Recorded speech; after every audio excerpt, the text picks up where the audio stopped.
మణిదీప్. నేను రామచంద్రపురం మండల వ్యవసాయాధికారిగా గత 2 సంవత్సరాలుగా ఇక్కడ పనిచేస్తడం జరుగుతుంది. ఇది ముఖ్యంగా ఈరోజు ఈ దాల్వా సీజన్‌లో రైతాంగానికి ఏంటంటే ఖర్చులు అధికంగా అయిపోవడం వల్ల ఈ రైతులు వెదజల్లే పద్ధతిని ఆరంభించడం జరిగిందండి. ఇది గత 10 సంవత్సరాల నుంచి ఈ పద్ధతిని పాటించడం జరుగుతుంది. ఏంటంటే ఈ పద్ధతుల్లో సుమారుగా మనకి మొదట నారుమళ్ళు దగ్గర నుంచి మనకి లేబర్ ఖర్చు కూడా చాలా విపరీతంగా పెరిగిపోవడం అనేది జరుగుతుంది కనుక రైతులు ఈ పద్ధతికి మారడం జరిగింది.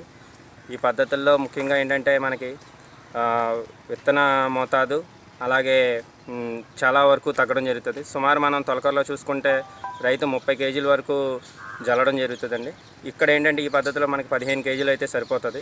అక్కడే మనం చూసుకున్నట్టయితే విత్తన దాంట్లోనే మనకి ఒక 400 రూపాయలు మిగలడం జరుగుతుంది ఎకరం విషయంలో అయితే ఎకరానికి. అలాగే నాట్లు వేసే తొలకరలో అయితే నాట్లు వేసుకోవడం అలాగే కూలీ ఖర్చులు పెరిగిపోవడం ఏంటంటే రైతుకి ఈ పద్ధతులు అయితే సుమారు అక్కడ మనకి దాల్వా ఆరంభంలోనే ఒక 3000 రూపాయలు ఈ పద్ధతుల్లో కలిసి రావడం జరుగుతుంది.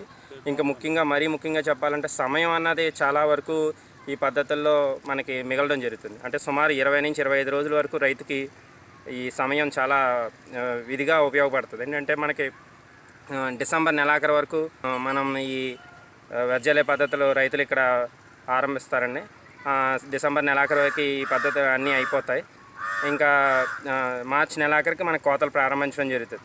ఏంటంటే అక్కడే మనకి 25 రోజుల వరకు ఈ పద్ధతులు పాటించడం వల్ల మనకి సమయం కూలీ ఖర్చులు కూడా ఒక సుమారు 3000 నుంచి 4000 రూపాయలు కూడా ఆదా చెందుతుంది.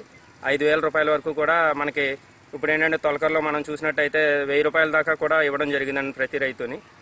కోత విషయంలో కానీ అయితే ఊడ్పు విషయంలో అయితే కానీ.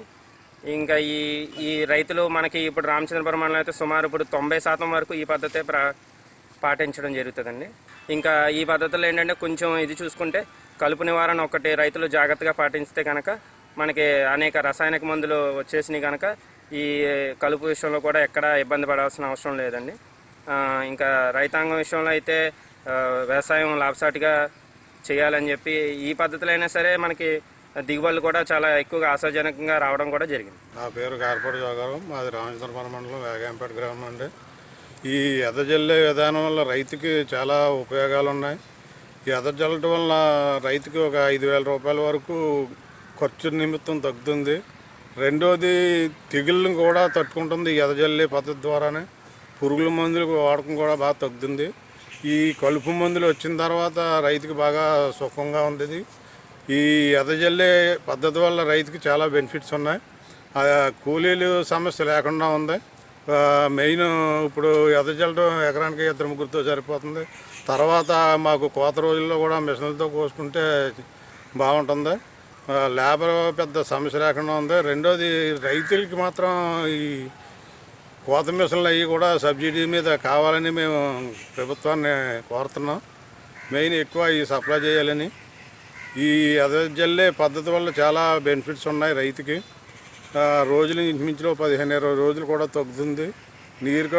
నీరు కూడా దానంత నీరు అవసరం లేదు. ఆరుతెళ్ళ కింద పెట్టుకున్నా కూడా బాగుంటుంది. ఇది ఈ ఎదజల్లే పద్ధతి ఇంచుమించులో మేము 10 సంవత్సరాలుగా చేస్తున్నాం.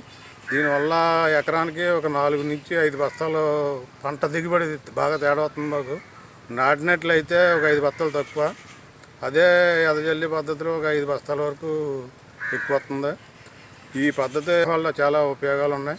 నేను చాలా ఎక్కువ రైతు దీనికి అలవాటు పడ్డాడు. తొలకరలో కూడా చాలామంది చల్లుతున్నారండి. ఇప్పుడు ఇంచుమించు 90% ఇది ఎదజల్లే పద్ధతిలోనే ఉంది. దీనివల్ల చాలా ఉపయోగాలు ఉన్నాయి. చాలా బాగుంటుంది. రైతుకి కొంచెం లేబర్ సమస్య తగ్గుతుంది.